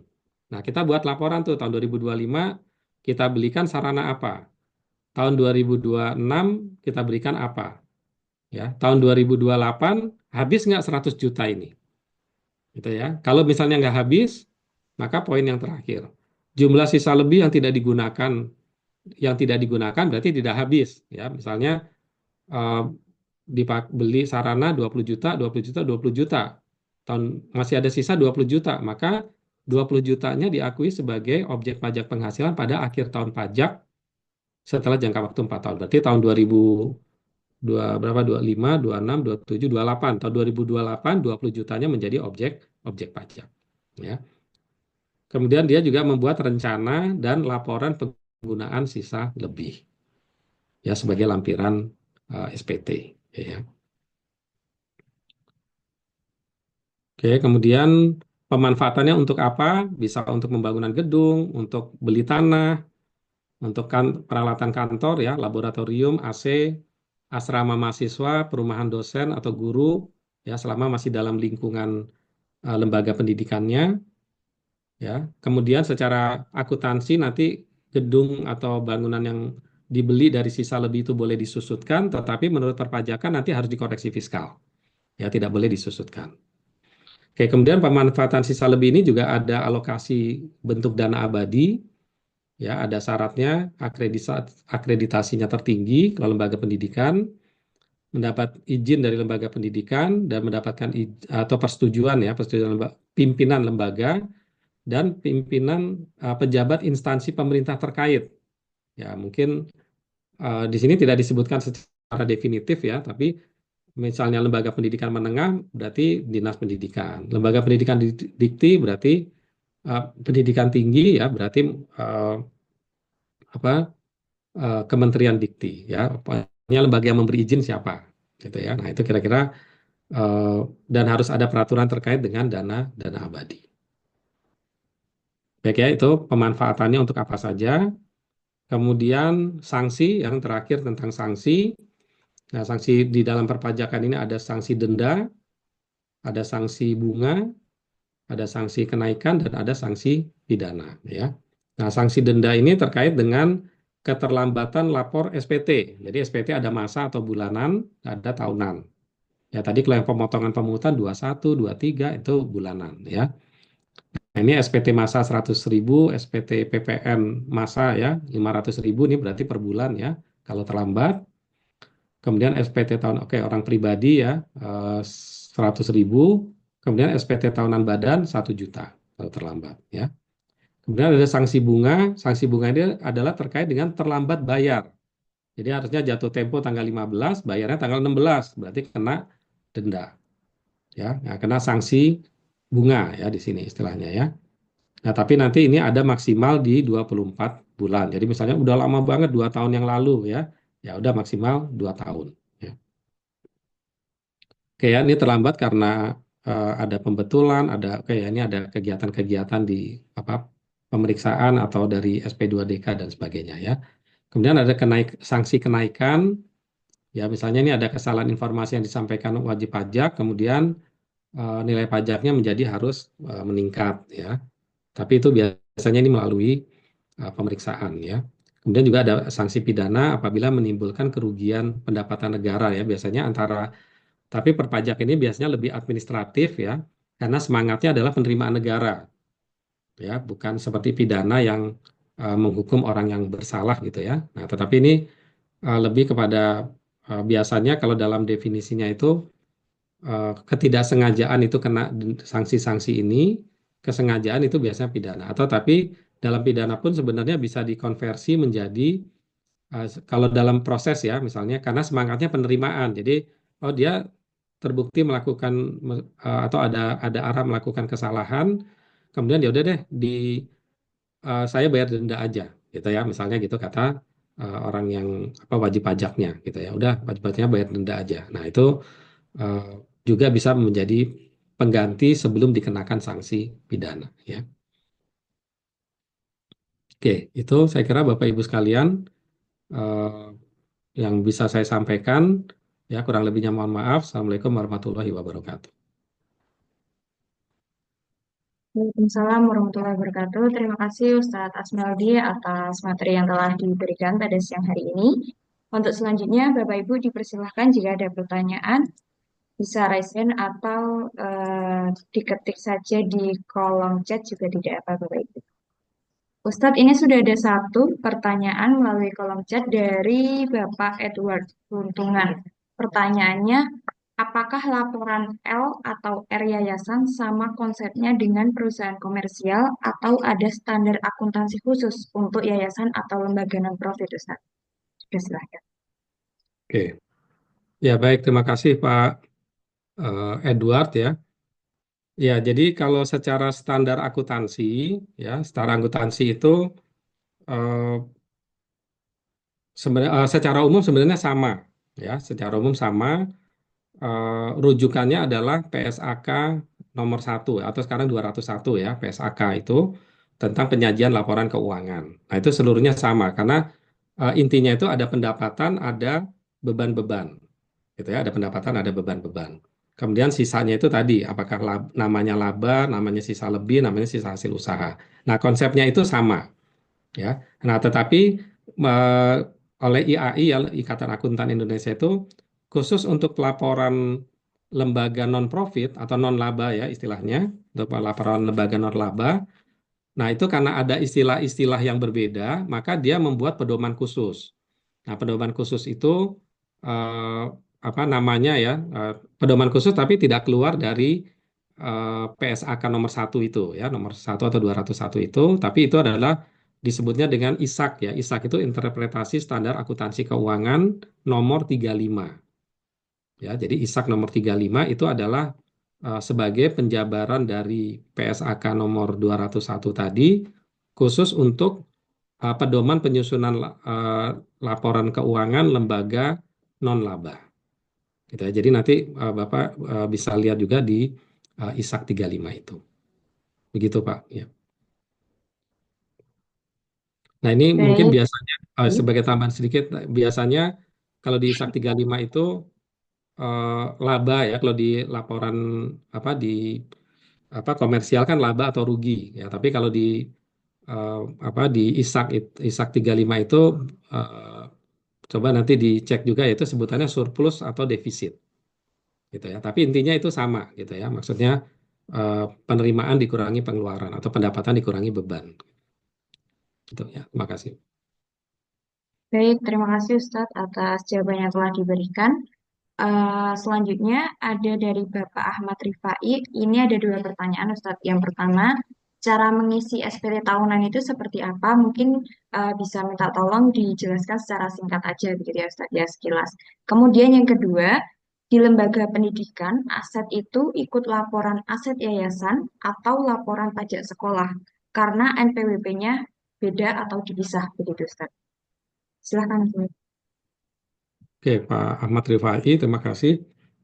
Ya, ini nanti menyusul Pak ya ini kalau waktu masih ada karena mungkin di agenda ini sebenarnya tidak dijadwalkan untuk mengisi SPT ya. Tapi saya nanti kalau sempat nanti saya coba ininya dulu ya harus ada bahannya ya. Kalau nggak ada bahannya saya nggak bisa menyampaikan gitu ya. Nanti saya cek kalau di akhir waktu sambil saya ngecek bahannya dulu ya. Gitu. Nah, kemudian yang kedua, pertanyaan kedua, eh, pelaporan di perpajakan ya. Nah, ini Bapak Ibu sekalian ya. Nah, pelaporan di perpajakan ini eh, apa tidak seperti akuntansi ya. Kalau akuntansi itu kan ada seperti konsolidasi gitu ya. Jadi laporan keuangan kayak misalnya ada perusahaan punya anak perusahaan, dia membuat konsolidasi. Tapi kalau di perpajakan itu tidak. Laporannya itu adalah per NPWP gitu ya. Jadi laporannya adalah per NPWP. Jadi kalau misalnya Pak Ahmad Rifai di lembaganya itu ada yayasan punya NPWP, kemudian ada sekolah misalnya SD swastanya juga mempunyai NPWP, ya, maka laporan pajaknya dua, yayasan dan SD tadi, sekolah tadi. Itu ya. Jadi laporannya ada dua. Nah, otomatis juga neraca dan laba ruginya harus terpisah. Ada dua juga, mana harta atau aset yang punya yayasan, mana aset yang punyanya sekolah. Gitu. Ya, jadi harus dua dan itu harus di maintain ya, harus dijaga gitu ya, harus dijaga bahwa memang misalnya yayasan ini katakanlah tidak ada aktivitasnya, gitu kan ya. Nah, tidak ada aktivitasnya karena kan aktivitasnya ada di SD tadi atau di SMA tadi. Nah, maka dia berarti nanti laba ruginya nihil. Tapi dia misalnya punya aset karena tanahnya atas nama yayasan misalnya gitu. Ya itu harus dijaga seperti itu terus pelaporan pajaknya. Ya, meskipun nanti tidak ada laba ruginya kosong, ya pendapatan nol atau nihil, kemudian beban-bebannya nihil, ya. Nah itu ya nggak apa-apa, itu lapor tersendiri.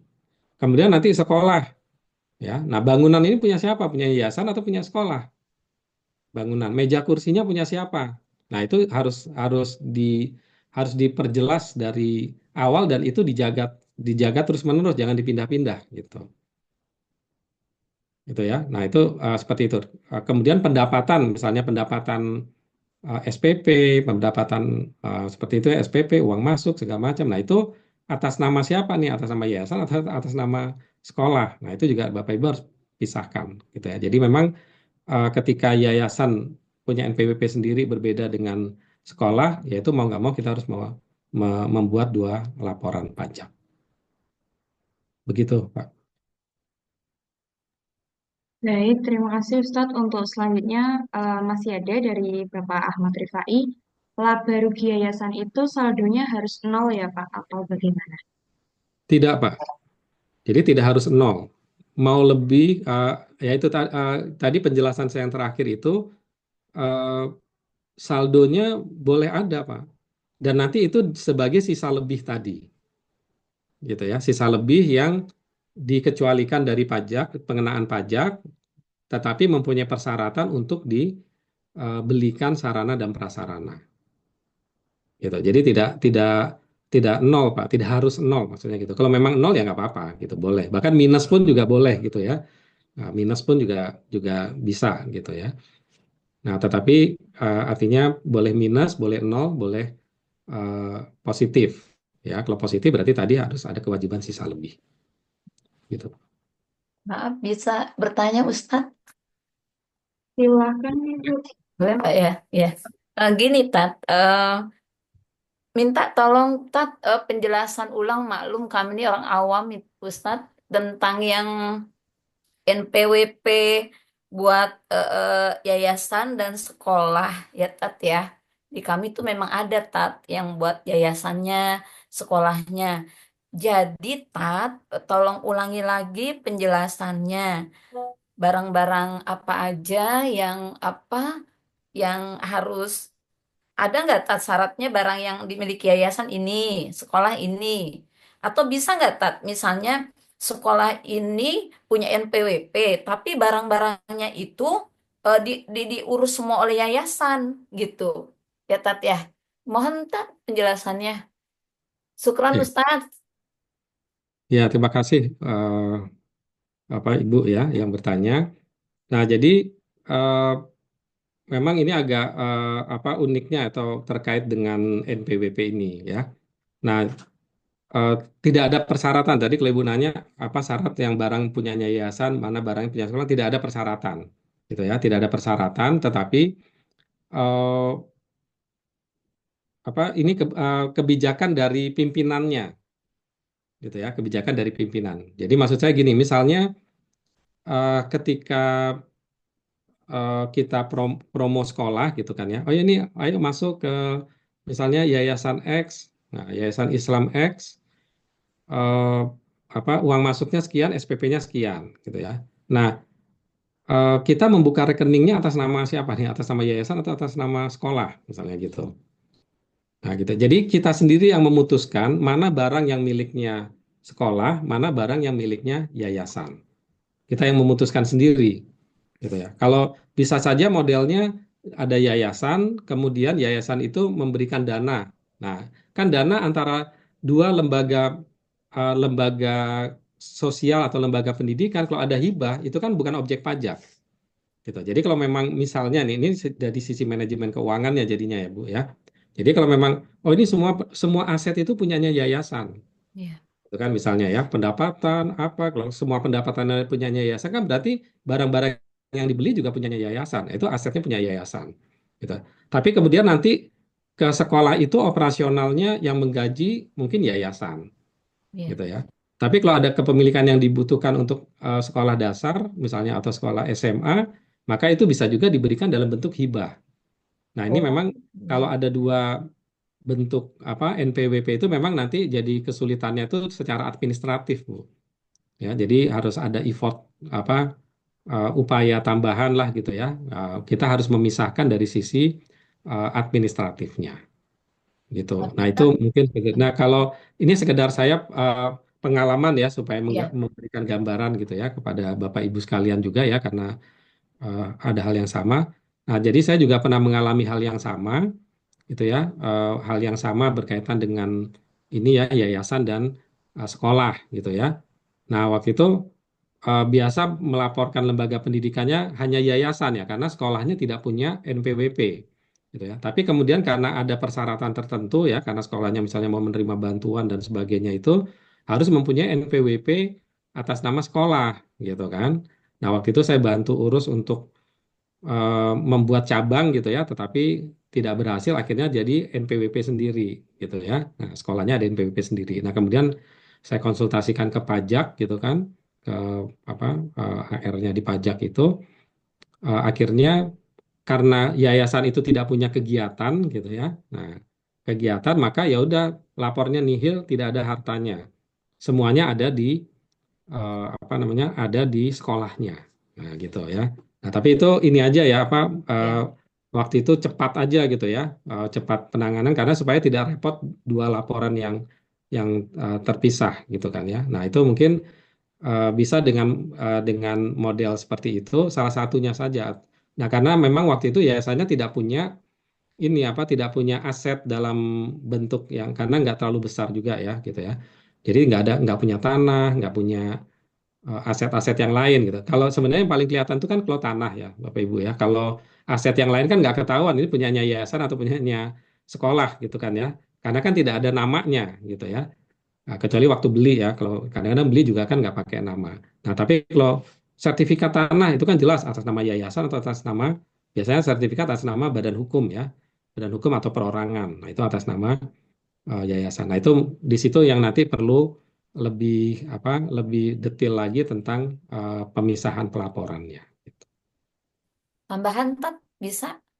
Ya, ya, Nah, silakan. gimana Tat, misalnya tadi sekolah itu, tadi yang seperti Ustadz bilang tanah segala macam itu, kalau yayasannya lebih aktif gitu, Tat ya, sekolah itu hanya hanya melaksanakan proses pembelajaran saja dan sekolah Islam itu tidak menerima bantuan seperti BOS, BOP apapun itu namanya, apakah masih tetap harus ada NPWP, Tat ya?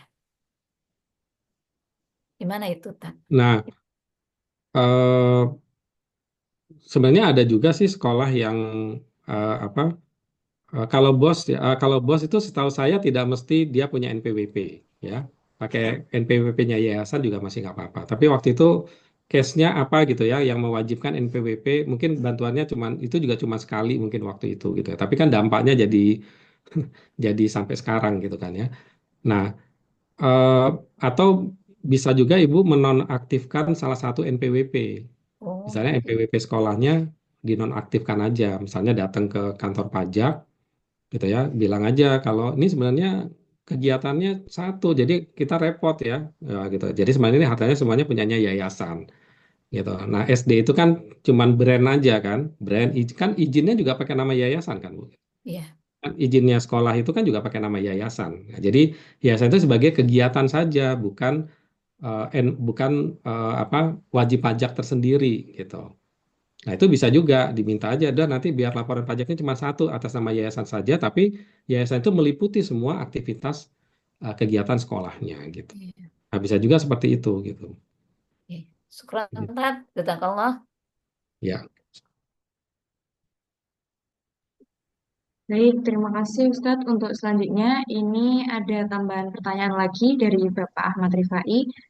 Kalau dapat hibah bangunan, dibangun sendiri, pajak beli materialnya itu nilainya berapa, Ustadz? dapat hibah bangunan tapi Iya, dibangun sendiri gitu ya. iya betul Ustadz. Hibahnya uang dong, bukan bangunannya. Berarti kan penerimaannya dalam bentuk ya, oke ya. Ini Iya, apa nggak apa-apa sih gitu ya. Artinya dia terima uang untuk membangun kan gitu ya. Nah, tapi yang membangun adalah yayasannya, oke ya. Nah, oke, uang. Baik, terima kasih, Pak. Nah, kemudian intinya adalah pajak beli material ya. Nah, kalau pajak beli material ini mengikuti eh, apa kewajiban perpajakannya itu. Nah, ini tadi berbeda dengan PPN yang tadi, Pak ya. Jadi kalau PPN yang tadi itu adalah karena kita membuat sebuah objek pajak berupa bangunan, gitu ya. Nah, objek pajak berupa bangunannya itu bisa berasal dari material-material. Ya, tadi ada semen, ada apa bata, mungkin ada kayu, ada besi gitu ya. Nah, yang itu eh, ketika kita beli ke toko material gitu ya. Nah, barang-barang itu memang sudah ada pajaknya. Apa maksudnya? Biasanya kita beli barang itu sudah di dalamnya itu sudah termasuk harga pajak, termasuk PPN-nya gitu ya. Nah, jadi eh, kalau ditanya pajak beli material nilainya berapa, ya itu sudah include di harganya, Pak gitu. Sudah ada di sananya gitu. Jadi kita tinggal beli materialnya aja. eh, Artinya tidak ada perpajakan lain gitu maksudnya ya. Maksud saya itu gitu ya. Jadi tidak ada perpajakan lain. Biasanya harga barang yang kita beli itu misalnya semen itu di dalamnya misalnya kita beli semen satu sak 80.000 gitu ya. Nah, satu sak 80.000. Nah, maka sebenarnya 80.000 itu di dalamnya sudah ada unsur PPN. Ya, sudah ada unsur PPN-nya karena itu kan barang kena pajak ya dalam istilah undang-undang PPN itu dia barang kena pajak jadi sudah ada. Tapi biasanya kita kan kalau kita perorangan atau seperti ini kan itu tidak terlihat ada PPN atau tidak. Tapi kalau misalnya kita membutuhkan bukti pembayaran PPN itu biasanya kita bisa minta gitu ya, bisa minta ke toko materialnya selama toko materialnya memang menyediakan atau merupakan pengusaha kena pajak tadi yang mempunyai kewajiban PPN. Gitu Pak ya. Jadi tidak ada pajaknya itu hanya PPN-nya saja gitu. Toko tidak mau bayar pajak, pajak diserahkan ke pembeli untuk batasan minimal infonya 2 juta kena pajak gitu ya. Oh, jadi ini mungkin bantuan pemerintah ya Pak ya. Nah, kalau bantuan pemerintah jadi nah ini memang eh, apa ini ya Pak dilema ya. Nah, dilema itu mungkin bisa jadi si pedagangnya itu intinya begini, dia mau terima bersih gitu ya. Pokoknya saya dibayar eh, satu sak semennya itu 80.000 udah. Kalau di situ ada pajaknya ya Bapak nambah sendiri setor pajak gitu ya maksudnya. Artinya nanti secara faktual atau secara real eh, harga sak semen satu saknya itu adalah 80.000 plus PPN yang Bapak bayarkan. Gitu ya. Nah, itu. Nah, jadi sebenarnya di situ ada include PPN-nya, Pak. Gitu ya. Nah, PPN-nya itu memang kalau transaksi dengan pemerintah ya, itu pemerintah minta bukti setor PPN. Ini kan misalnya bansos ya, bansos dari APBN atau dari APBD ya, biasanya memang untuk jumlah di atas 2 juta gitu ya, itu eh, ada PPN dan PPh. Ya, PPN lah ini ya, kalau barang-barang seperti material itu PPN. Tapi kalau misalnya seperti makan minum gitu ya, itu nanti adalah PPh tiga tadi ya. Nah, ini intinya ini ada PPN, ada pajaknya ya, berarti 11% ya Bapak harus setor sendiri Pak. Kalau memang si apa toko materialnya nggak mau gitu. Nah, padahal seharusnya toko materialnya itu bisa eh, atau toko materialnya mungkin tidak memiliki kewajiban PPN, Pak. Jadi dia taunya dia jual barang harga 80.000 aja gitu. Gitu, Pak. Jadi kalau case-nya seperti ini, kasusnya seperti ini memang ya nanti Bapak jadi harus setor sendiri sebesar apa 11%-nya itu PPN-nya. Atau Bapak cari toko lain yang bisa memenuhi itu. Jadi 80.000 sudah termasuk PPN. Jadi Bapak tidak mengeluarkan dana lagi gitu. Begitu Pak Rifai. Baik, terima kasih Ustadz. Sepertinya Pak Ahmad Rifai sudah ya Pak ya, atau ada lagi yang tidak ditanyakan Pak Ahmad Rifai? Jika tidak ada, mungkin dari Bapak Ibu dipersilahkan. Jika ada yang tidak ditanyakan, boleh raise hand atau mengetik di kolom chat juga dipersilahkan Bapak Ibu.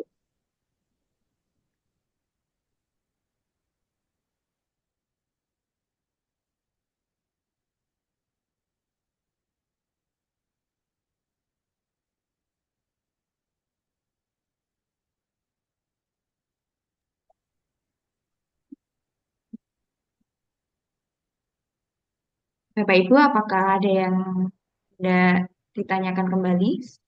Bisa raise hand Bapak Ibu atau mengetik di kolom chat dipersilahkan. Baik, baik, mungkin jika tidak ada, bisa kita akhiri sekarang, Ustaz. Oh, masih ada dari Pak Ahmad Rifai, Tadi Bapak. ada itu ya. Iya, cara menghitung Tadi mungkin yang penyusunan pertama aset. ada yang SPT ya, tapi SPT tahunan ini mungkin agak panjang ya, Ibu ya, dan mungkin eh, Wakaf Mulia kan sebenarnya juga menyediakan workshop khusus ya, karena ini eh, apa namanya workshop ya, apa biasanya diadakannya di workshop gitu ya. Cuman kalau menampilkan form SPT ya secara sekilas, sebentar ya, form SPT ya.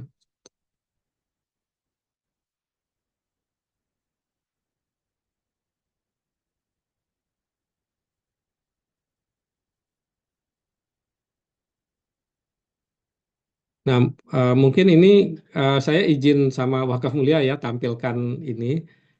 Saya menampilkannya karena ada yang bertanya ya. Mungkin eh, saya tampilkan saja bahwa di SPT itu, yes, di mana ini?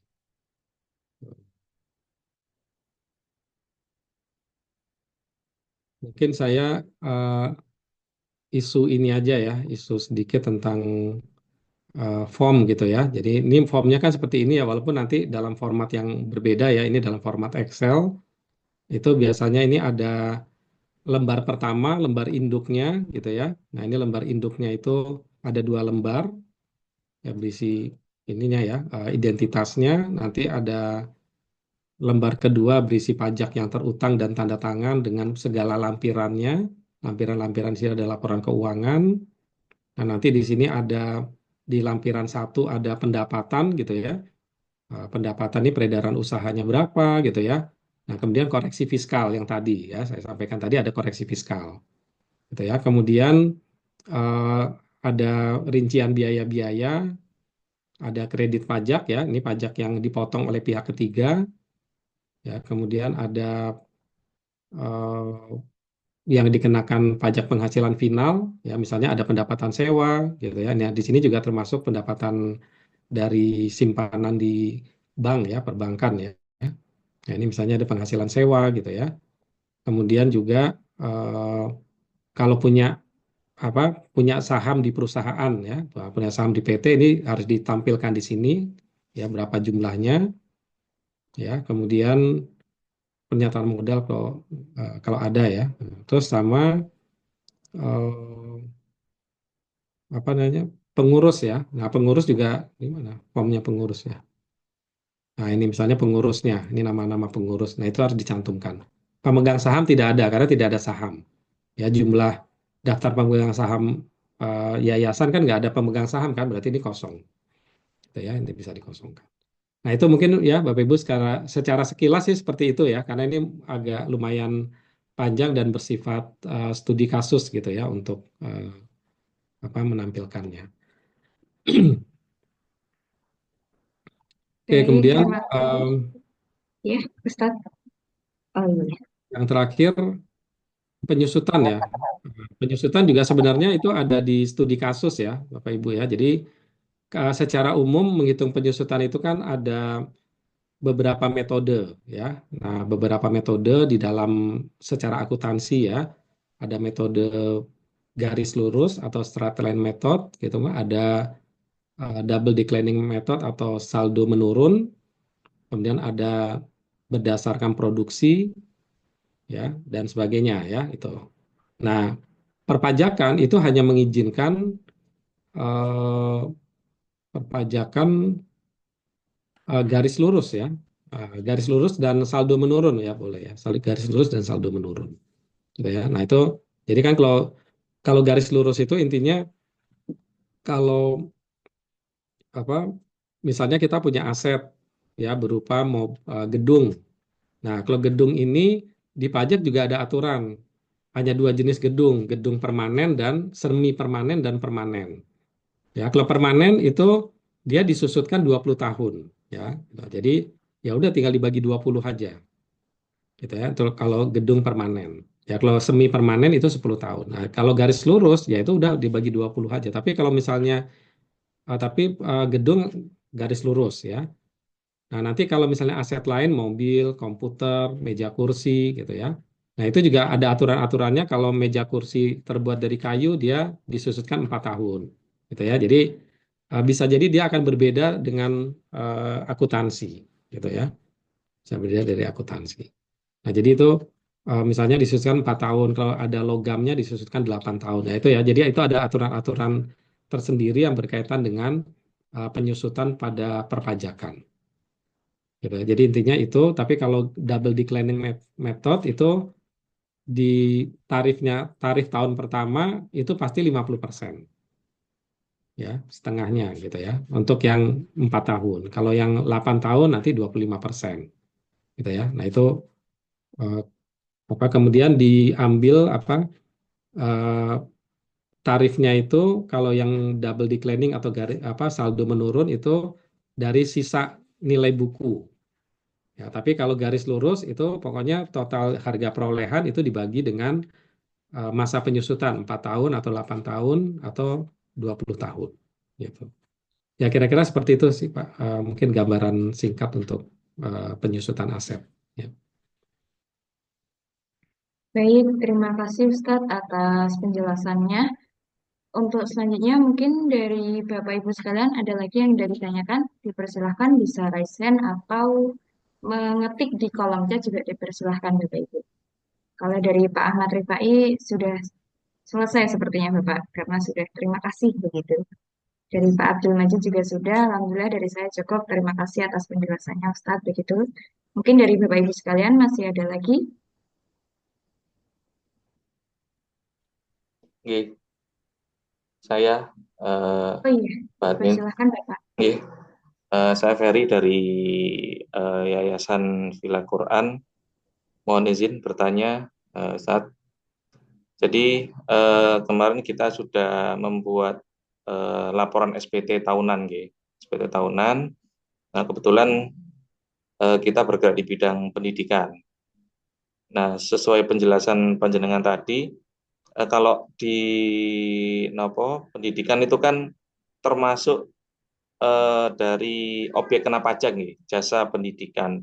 Nah, ini kalau dari penjelasan panjenengan juga tadi itu kan apabila diputar untuk ditanamkan kembali untuk kepentingan pendidikan. Nah, ini bisa menjadi objek tidak kena pajak. Nah, ini mohon dijelaskan lebih detail lagi. Terus misalkan gini, jadi ya intinya kita habis di jadi gini, eh, pengurus kita yang lama ini kan meninggal nih ketika COVID itu. Nah, terus kemudian ganti saya sebagai pengurus yang baru. Nah, kebetulan eh, ketika serah terima data dari keluarga pengurus yang lama yang meninggal itu kurang lengkap datanya, sehingga kita tidak mengetahui ada tahun pajak yang belum terlaporkan gitu. Nah, kebetulan kemarin kita dapat surat pemberitahuan dari pajak yang intinya memberitahukan eh, tahun pajak 2020 itu belum terlaporkan. Nah, akhirnya kita diminta membuat laporan dan kita sudah buat. Nah, ini kita ada kewajiban kita untuk membayarkan itu. Sudah ketemu hitungannya. Nah, apakah ini misalkan apa nggih?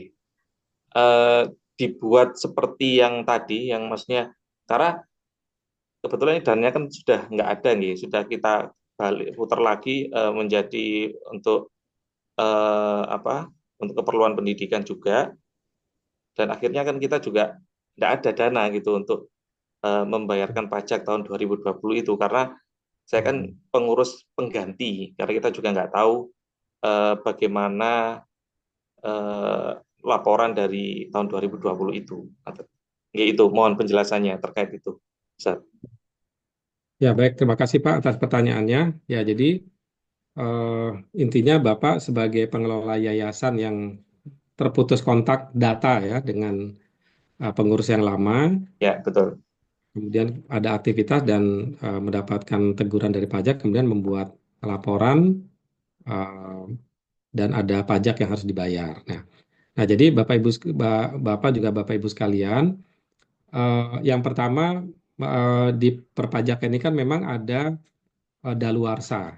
Ya, daluarsa itu eh, memang itu 5 tahun Pak ya. Jadi kalau tahun 2020 memang Ya, 2020. ya itu pas tahun terakhir nih sekarang gitu ya. Nah, pas tahun-tahun terakhir, nah itu harus dibuat pelaporan. Bisa jadi nanti 2021-nya juga dan seterusnya. Tapi ke belakangnya udah nggak lagi karena sudah tidak sudah daluarsa secara undang-undang. Nah, itu yang pertama. Yang kedua, memang data menjadi kendala gitu ya. Tapi begitu kita sudah membuat laporan pajak, ya udah maka itu dianggap sebagai sebuah data yang kita anggap ada gitu ya. Karena kan kalau kita harus nyari yang benar, memang mungkin sulit dan tidak bisa gitu ya. Jadi ya bisa jadi ya kadang-kadang kayak gitu pakai uh, kirologi gitu ya Pak ya, kira-kira gitu ya. Oh, pendapatannya kira-kira sekian. Tapi kan untuk memastikan jumlahnya berapa, datanya mungkin sudah tidak ada gitu ya. Nah, itu mungkin seperti itu akhirnya membuat laporan kan jadi seperti itu. Tapi apapun kalau sudah masuk ke pajak ya berarti itu dianggap sebagai data yang valid oleh perpajakan. Tinggal nanti perpajakan itu melakukan verifikasi saja. Benar nggak sekian gitu. Kalau nggak ada datanya nanti bagaimana perlakuannya. Nah, itu juga ada apa namanya treatmentnya secara undang-undang gitu. Nah, itu ya. Nah, kemudian itu yang kedua, yang ketiga, kalau terkait dengan penjelasan saya tadi adanya sisa lebih, kalau menurut pendapat saya sih semestinya kalau memang Bapak lembaga pendidikan dan ada izinnya, nah itu bisa.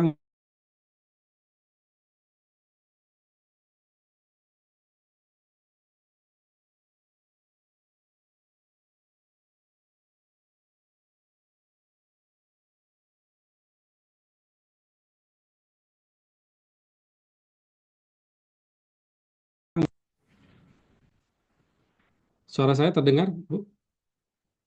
Iya, mohon maaf tadi kayaknya terganggu. Ya, oke. Terdengar, Tadi Pak. saya juga gambar saya freeze tadi tiba-tiba. Oke ya, jadi udah mudah-mudahan normal lagi ya. Nah, jadi eh, karena Bapak lembaga pendidikan gitu ya, yayasan yang Bapak kelola adalah lembaga pendidikan, semestinya Bapak bisa menggunakan tadi menggunakan fasilitas ya, fasilitas eh, pengecualian objek pajak dari sisa lebihnya gitu ya. Nah, Hanya memang itu harus memenuhi persyaratan di dalam pelaporan tadi, Pak. Harus lapor SPT. Nanti di SPT itu tadi mungkin saya tampilkan lagi ya, Pak ya. Nah, mungkin di SPT itu kan nanti perlu ini ya, Pak ya. Nah, ini ya ada eh, laporan ya, ada rencana rencana sisa lebihnya mau dipakai buat apa gitu ya. Kemudian sisa lebihnya digunakan untuk apa gitu ya. Nah, itu. Nah, harusnya kan ada itu, tapi kan problemnya sekarang Bapak udah terlambat kan gitu ya. Nah, kalau misalnya mau melakukan itu, artinya tahun 2020 itu tidak dikenakan pajak, berarti Bapak harus segera membuat 2020. Kalau semestinya sih ya, kalau kita hanya tunggal laporan 2020, harusnya itu tidak dikenakan pajak dulu gitu ya. Bisa tidak dikenakan pajak dulu, baru tapi nanti Bapak harus disusul dengan 2021, 22, 23, 24 gitu ya kan 4 tahun ya 2021, 22, 23, 24. Tapi bisa membuktikan bahwa 2021 sampai 2024 itu membeli fasilitas sarana dan prasarana terkait dengan pendidikan. Nah, sehingga itu nanti tidak bisa untuk tidak dikenakan pajak gitu. Tapi kalau kita tidak melakukan itu, ya memang nanti akan dikenakan pajak seperti ini. Jumlah sisa lebih yang tidak digunakan diakui sebagai objek pajak penghasilan pada setelah jangka waktu 4 tahun. Gitu ya. Nah, masalahnya kan sekarang Bapak diminta lapor pada tahun 2025 atau 2024 untuk pajak yang sudah lama 2020 yang harusnya dia sudah diselesaikan 2021, 22, 23, 24, 21, 2, 3, 4 ya 2024. Nah, itu harus sudah dibelikan sarana dan prasarana gitu. Nah, ini kan eh, lebih kepada kebijakan barangkali Pak gitu ya. Apakah misalnya Bapak bisa berkomunikasi dengan orang pajaknya gitu kan bahwa Pak ini kan lembaga pendidikan ada sisa lebih gitu ya yang bisa dimanfaatkan sehingga kita tidak perlu melakukan pembayaran pajak masih bisa atau tidak. Yang penting ini syarat-syarat ini nanti bisa dipenuhi. Nah, syarat-syarat untuk apa pelaporan sisa lebih ini kan ada standarnya juga Pak di edaran apa di Undang-Undang Perpajakan itu nanti formatnya seperti ini. Tapi kalau di rencana penggunaan memang tidak ada. Nah, cuma kan memang jadi lucu karena membuat rencananya kan ini laporan SPT 2020 membuat rencananya tahun 2025 gitu ya yang sudah lewat. Nah, ini juga apa namanya jadi tantangan juga gitu ya. Nah, tapi mungkin Bapak juga bisa berkomunikasi dengan coba berkomunikasi dengan orang pajak gitu ya. Apakah bisa kita membuat laporan dengan memanfaatkan fasilitas sisa lebih. Gitu Pak, gitu karena memang sudah lewat gitu ya. Mungkin itu Pak saran yang bisa saya sampaikan. Oke, baik. Terima kasih, Ustaz. Baik, tadi pertanyaan terakhir dari Pak Ferry. Terima kasih juga untuk Ustadz Asmaldi atas jawabannya. Mungkin dari Bapak Ibu yang lain dipersilakan jika ada lagi yang tidak ditanyakan, boleh raise hand atau langsung open mic juga dipersilahkan Bapak Ibu.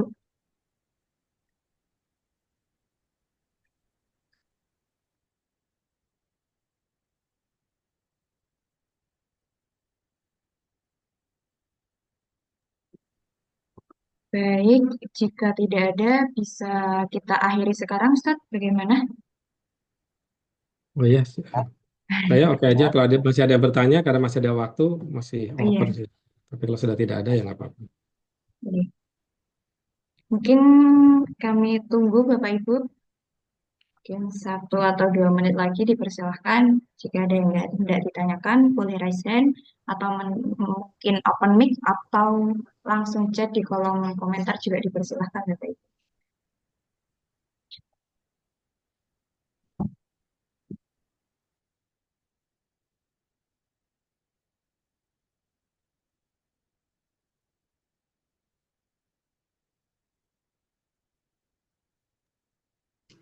Iya, mohon maaf. Mohon izin bertanya lagi, Ustaz. Ya, silakan Pak. Ya, jadi Silakan, Bapak. gini, kita kan ada ini nggih, jadi lembaga. Jadi lembaga, tapi dulu itu belum berbentuk yayasan gitu. Nah, ini kita sudah bikinkan NPWP. Nah, cuma ini kan kita upgrade menjadi yayasan gitu. Jadi dulu itu lembaga pemberdayaan masyarakat gitu. Nah, sekarang sudah kita upgrade menjadi yayasan pemberdayaan masyarakat. Nah, karena dulu itu sudah ada NPWP sendiri dan ini kan menjadi yayasan baru gitu nggih. Nah, ini gimana? Apakah bisa NPWP itu yang mungkin yang lama dihapus terus kemudian diganti di yang baru ini atau bagaimana? Mohon masukannya. Oke. Jadi yang LPM yang lama itu sudah ada NPWP-nya ya Pak ya? Sudah ada. Hmm, oke. Nah, jadi ini bisa beberapa alternatif ya Pak ya. Yang pertama, Bapak bisa nonaktifkan gitu ya. Jadi NPWP itu dinonaktifkan, apa istilahnya non-efektif gitu ya. Jadi tidak diaktifkan atau non-efektif. Nah, tapi non-efektif itu harus melakukan pengajuan, ya, pengajuan ke kantor pajak untuk menjadi NPWP non-efektif itu artinya berarti sudah tidak ada kewajiban pelaporan lagi, ya. Nah, pelapor udah nggak ada lah gitu ya. Nah, tapi NPWP-nya masih ada, ya, NPWP-nya masih ada. Nah, biasanya untuk memverifikasi kantor pajak akan melakukan verifikasi ke lapangan, gitu ya, bahwa oh ini memang sudah tidak LPM ini memang sudah tidak ada aktivitasnya, gitu ya. Nah, ini alternatif ini kemungkinan kan nanti akan bentrok dengan aktivitas yang baru. Nah, di situ nanti bisa diinfokan, iya sekarang pakainya ini gitu ya, NPWP yang ini, gitu, NPWP yang terbaru, yang baru karena sudah mendirikan yayasan, gitu. Nah, eh, apa mungkin itu sebagai alternatif pertama gitu ya, non efektifkan saja NPWP itu. Nah, atau ada cara lain yaitu eh, tetap lapor pajak gitu, tapi nanti nihil aja aktivitas, biasanya pakai surat pernyataan ini tidak ada aktivitas, tapi tetap laporan pajaknya menjadi harus ada. Tadi kalau wajib pajak non efektif itu tidak perlu lapor pajak gitu ya. Nah, kalau non efektif kemudian nanti Bapak terinfo juga ada yayasan yang baru, kemudian ada perpindahan, kan berarti kan aset-asetnya menjadi pindah ya, Ya, gitu. betul. Nah, perpindahan itu kan nanti ya, apa namanya, eh, apa ya, perpindahan ini kan mestinya kan ada transaksinya gitu ya. Nah, kalau secara administratif kan berarti kita harus jadi ada transaksinya. Nah, itu mungkin nanti challenge-nya dari pajak itu mungkin itu kalau misalnya diinfokan kalau kemarin LPM sekarang Yayasan PM, YPM kan gitu ya. Nah, itu nanti, oh ini berarti asetnya pindah, berarti ada transaksi dong jual beli. Nah, misalnya seperti itu ya. Itu nanti mungkin akan menjadi challenge kalau eh, seperti itu. Atau ya sudah masing-masing lapor eh, aktivitas yang baru dengan YPM yang baru, yang sudah lama ya sudah lapor terus saja, tapi kemudian apa namanya tidak ada aktivitas. Nah, tapi kan tetap harus ada ya SPT-nya nihil, neraca laba ruginya juga yang terakhir seperti apa gitu ya. Jadi itu aja tidak berubah-ubah gitu ya. Itu bisa juga seperti itu. Atau yang ketiga ya minta dicabut gitu. Nah, minta dicabut.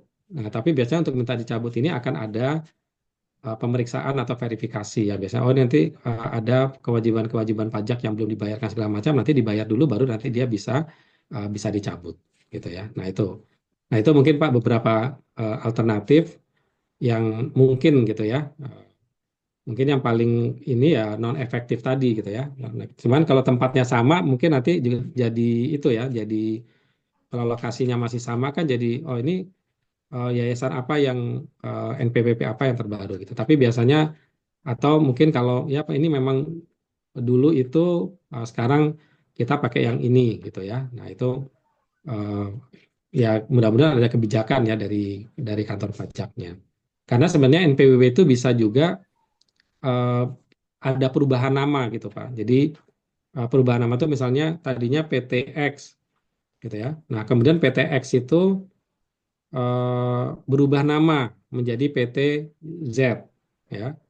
Nah, maka dia NPWP-nya tetap sama, tidak perlu NPWP baru gitu. Nah, cuman kalau Bapak kan kasusnya sudah terlanjur mendirikan yayasan yang baru gitu ya. Jadi Ya. karena pakai akte notaris segala macam ya otomatis syarat harus bikin NPWP. Nah, sehingga menjadi terputus gitu ya, jalannya menjadi terputus. Ya mungkin itu Pak beberapa alternatif yang bisa dilakukan.